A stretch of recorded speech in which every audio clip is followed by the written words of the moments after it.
At first আমরা আজকে শিখবো সিজার ধরা থেকে ফার্স্ট, কারণ আমাদের মধ্যে এখানটায় ম্যাক্সিমাম সব নতুন এবং প্রথম সিজার ধর।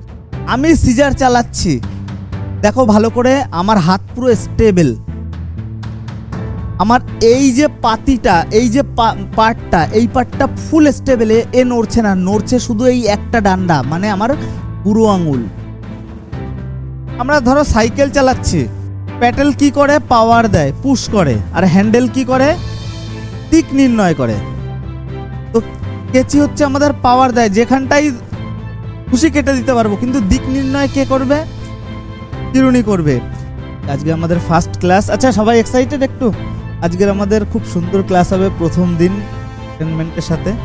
আচ্ছা আমাদের এইখানটায় কে কে যেন আছে বলেছিলে যে কম বেশি কাজের সাথে একটু কয়েকদিন বেশি, কয়েকদিন মানে কিছু সময়ের জন্য জড়িত ছিলে, তাই তো? বাকি সবাই নতুন, তাই তো? দাও আমাকে একটা সিজার দাও। দেখো তোমাদের প্রত্যেকের ব্যাগে না সিজার রয়েছে, একটু যেটা বের করবে। অনেকে ছুরি এরকম ভাবে ধরে, তাই না? অনেকে এরকম ভাবে ধরে, অনেকে এরকম ভাবে ধরে। এক এক সময় এক এক রকম কাজের জন্য তাই তো, এক এক সময় এক এক রকম কাজের জন্য এক এক রকম ভাবে ইউজ করা। তো আমাদের কেচির ক্ষেত্রেও সেম, আমাদের কাপড় কাটার সময় একরকম, অনেকে এরকম গড়ে ধরে এরকম ভাবে করবে, ওটা সেগুলো যেহেতু প্রফেশনালি শিখবো, সেহেতু আমরা এমন ভাবে সিজার ধরবো যাতে ব্যাপারটা দেখতে একটু ক্যাচি লাগে, বুঝতে পারছো তো, একটু অ্যাট্রাকশন। অ্যাট ফার্স্ট আমরা আজকে শিখবো সিজার ধরা থেকে ফার্স্ট, কারণ আমাদের মধ্যে এখানটায় ম্যাক্সিমাম সব নতুন এবং প্রথম সিজার ধর। এবং আরও একটা জিনিস বলে রাখি, আমাদের ফার্স্ট 5টা-6টা ক্লাস হবে একদম বিগিনার লেভেলের ক্লাস, পরের 5টা-6টা ক্লাস অ্যাডভান্সে ঢুকবো। মোটামুটি 12টা ক্লাসের মধ্যে আমরা হেয়ার কাটিং ডিপার্টমেন্ট ফোকাস করে দেবো। মানে আজকের প্রথম দিন হয়তো কেউ হেয়ার কাটিং জানো না, 12 নম্বর ক্লাসে সবাই হেয়ার কাটিং প্রপারভাবে করতে পারবে। হ্যাঁ, ফিনিশিং হয়তো প্রপার আসবে না, 100% আসবে না, তো অলমোস্ট 80%, এটুকু গ্যারান্টি। ক্লিয়ার? অনেকে না সিজার বুঝতেই পারবেন অ্যাকচুয়ালি কিভাবে ধরবো, তো তাদের জন্য অ্যাট ফার্স্ট এটা আমাদের সিজার আমরা ভালো করে দেখছি আগে, দেখবে আমরা কেউ আর ভুলবো না সিজার প্রপারলি কিভাবে ধরতে হবে, ঠিক আছে? যারা নতুন বিশেষ করে তাদের জন্য ভালো করে দেখবে, এই যে একটা সাপোর্টিং আঙুল রাখার জন্য একটা হালকা উঁচু মতো জায়গা আছে, এটা কোন দিকে আছে আপাতত? উপরের দিকে। আমরা ময়ূর দেখেছি, ময়ূর কোন দিকে পেখম মেলে? উপরের দিকে পেখম মেলে সবসময়। তো আমরা জাস্ট যাতে না ভুলি তার জন্য জাস্ট একটা ইমাজিনেশন মাত্র, এটা আমরা ধরে চলতে পারি ময়ূরের পেখমে কোন দিকে মেলবে, তার মানে আমরা আর কখনো ভুলবো না এ কোন দিকে থাকবে। যদি কখনো এরকম থাকে আমরা হট করে আবার না, এটা তো এইদিকে ভুল দিকে আছে, আবার ঠিক দিকে নিয়ে নিতে পারবো। ক্লিয়ার? এটা হচ্ছে আমাদের সাপোর্টিং আঙুল, সবসময় সাপোর্টিং আঙুল এই সাপোর্টের উপর থাকবে। এটা হচ্ছে রিং ফিঙ্গার, এখানটা এটা মিডিল ফিঙ্গার এবং এটা ফ্রন্ট। তো আমাদের সাপোর্টিং আঙুলের পর রিং ফিঙ্গার ঢুকলো, বাকি দুটো ফিঙ্গার জাস্ট এর উপরে সাপোর্ট। ক্লিয়ার? আমি সিজার চালাচ্ছি, আগে দেখে নাও, বুঝে নাও, তারপরে এক এক করে সবার কাছে আসছি। আমি সিজার চালাচ্ছি, দেখো ভালো করে, আমার হাত পুরো স্টেবল, আমার এই যে পাতিটা, এই যে পার্টটা, এই পার্টটা ফুল স্টেবল, এ নড়ছে না, নড়ছে শুধু এই একটা ডান্ডা, মানে আমার বুড়ো আঙুল। বুঝতে পারছো? আমি ফাঁকা করছি অলমোস্ট 45 ডিগ্রি প্লাস, মানে কি এই যে ফাঁকার ডিস্টেন্সটা আমি কুচি করছি না, এটা সহজ। আমি কি করছি, অলমোস্ট কত ডিগ্রি, 45 ডিগ্রি প্লাস করছি। আমার হাত স্টেবল, আমার নড়ছে শুধুমাত্র একটাই আঙুল। ক্লিয়ার? ফাঁকা বড় করবে পুরোটা প্রপার, গুড, ভেরি গুড, সাবাস। চলো চলো, ফাঁকা বড়।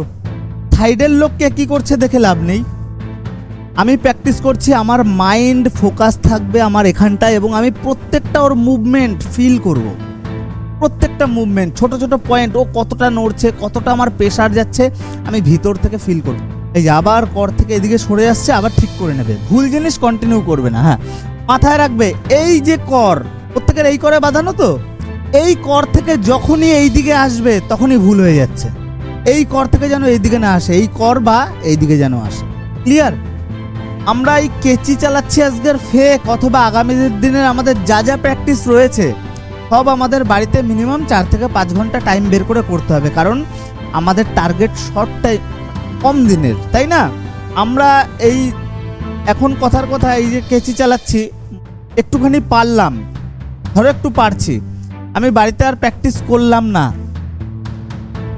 উইকনেস থেকে যাবে, সেই উইকনেস ঠিক করতে পারবো না, কারণ আমাদের টার্গেট, একটু আগে বললাম যে আমাদের টার্গেট 4 থেকে 5 মাস, তার মধ্যে আমরা রেডি হব, অথবা বললাম যে আমাদের 12টা ক্লাসের মধ্যে আমরা হেয়ার কাটিং রেডি হব, তাই তো? তো আমাদের একদম কম দিনের টার্গেট। কেউ তোমাদের মতে কি বলে, কেউ 4-5 মাসে ফুল রেডি হয়? তোমাদের মতে কি বলে, 12টা ক্লাসে কেউ ফুল হেয়ার কাটিং শেখে? তাও তোমরা শিখবে, আমি বলছি। এটা তোমাদের উপর ভিত্তি করেই। মানুষ এরকমও আমার কাছে আছে 2 বছর 3 বছর সেলুনে রয়েছে, তাও কিছু শিখতে পারেনি, এরকম অনেক, তাও একজন না, 1-2 জন না, অনেক আছে এরকম। 2 বছর 3 বছর সেলুনে রয়েছে, তাও শিখতে পারেনি, তারপরে আমার কাছ থেকে এসে 4 মাসে শিখে বেরিয়ে গিয়ে দোকান করেছে। ক্লিয়ার? ডান হাতের প্র্যাকটিস আপাতত আমরা জানলাম, কিভাবে কেচি ধরতে হবে এবং কিভাবে চালাতে হবে। কন্টিনিউ এই প্র্যাকটিসটা করব, হাত ব্যথা হয়ে যাবে, আমরা আমাদের প্র্যাকটিস চেঞ্জ করব। আমরা ধরো সাইকেল চালাচ্ছি, প্যাডেল কি করে, পাওয়ার দেয়, পুশ করে, আর হ্যান্ডেল কি করে, দিক নির্ণয় করে। তো কেচি হচ্ছে আমাদের পাওয়ার দেয়, যেখানটাই খুশি কেটে দিতে পারবো, কিন্তু দিক নির্ণয় কে করবে? চিরুনি করবে। কেচি কেটে দেবে, কিন্তু কোথায় কাটতে হবে সেটা ডিসাইড করবে কে? চিরুনি। মানে বুঝতে পেরেছো? তো আমাদের এই যে অনেকে বলে না, অনেকে 1.5-2 বছর 3 বছর হয়ে যায়, তাও কাজে ফিনিশিং আসে না, তাদের কেচি চালানোতে প্রবলেম তা নয়, তাদের চিরুনি ধরায় প্রবলেম। হেয়ার কাটিং শিখবো, কেচি চালানো অবশ্যই ইম্পর্টেন্ট, কিন্তু তার থেকে বেশি ইম্পর্টেন্ট চিরুনি ধরা বা চিরুনিকে কন্ট্রোল করা, এটাই কেউ ফোকাস দেয় না। ক্লিয়ার? ভেঙে দাও, হ্যাঁ গুড। এবার তোলো, আবার ভাঙো, আবার তোলো, ভাঙো, তোলো। যখন ডাউন হবে পুরো প্রপার 90 ডিগ্রি ডাউন, যখন আপ হবে প্রপার 90 ডিগ্রি আপ। এবার ভাঙো, গুড, ভেরি গুড, সাবাস। পেজে বুড়ো আঙুল, কাটা কাটায় এই আঙুল, ঠিক আছে? হ্যাঁ, এবার আঙুল ভেঙে দাও, ভেঙে দাও, আরো ভাঙো, আরো ভাঙো, আরো, গুড, পুরো 90। এবার আবার আপ করো, তোলো, হ্যাঁ গুড, আবার ভাঙো, গুড।